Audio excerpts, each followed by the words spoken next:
Entre Marie Trintignant et Bertrand Cantat, les sentiments sont rapides, forts et brutaux, dès le début de leur rencontre. Une histoire d'amour aussi forte que toxique, si est ce que raconte Anne-Sophie Jeanne dans son ouvrage Désir noir, édition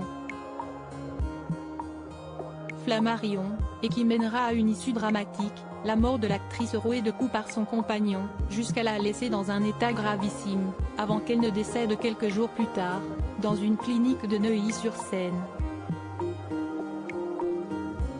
Le livre fait le récit d'une histoire sombre et ponctuée de crises de jalousie, parmi lesquelles celle de Marie Trintignant, rendue folle par un geste de Bertrand Cantat, créant un scandale à Noël. L'occasion de mettre en lumière l'attitude dégueulasse du chanteur. Le 14 décembre, le leader de Noir Désir officialise son union avec la fille de Jean-Louis et Nadine Trintignant. Puis ont lieu les fêtes de Noël chez Anne, la sœur de Bertrand Cantat, bien moins harmonieuses que lorsque l'actrice a été présentée au groupe du chanteur.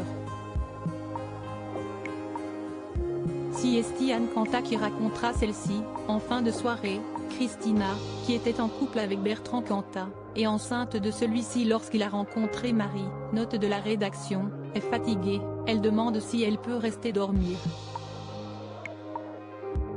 Ça a rendu Marie folle de jalousie. Elle devait craindre Christina qui était restée 10 ans avec le père de ses enfants, elle qui n'était jamais restée si longtemps avec un homme. Marie Trintignant décide alors d'insister pour que celle-ci s'en aille. C'était dégueulasse, elle appelait Bertrand toutes les heures pour savoir si elle était partie, raconte Anne Cantat. Il a fini par dire à sa femme, « Qu'ou est ce que tu fous, tu vas bouger, oui ou merde ?» C'était dégueulasse, ça n'était pas Bertrand, on était tous très mal à l'aise. Une version qui étonne toujours les proches de l'actrice, qui n'ont jamais vu en elle quelqu'un de jaloux. L'autrice précise également qu'à l'inverse de ce que témoigne la sœur de Bertrand Cantat, Marie Trintignant est restée quasi aussi longtemps que Christina et le leader de Noir Désir, avec Samuel Benchetrit, père de son fils Jules.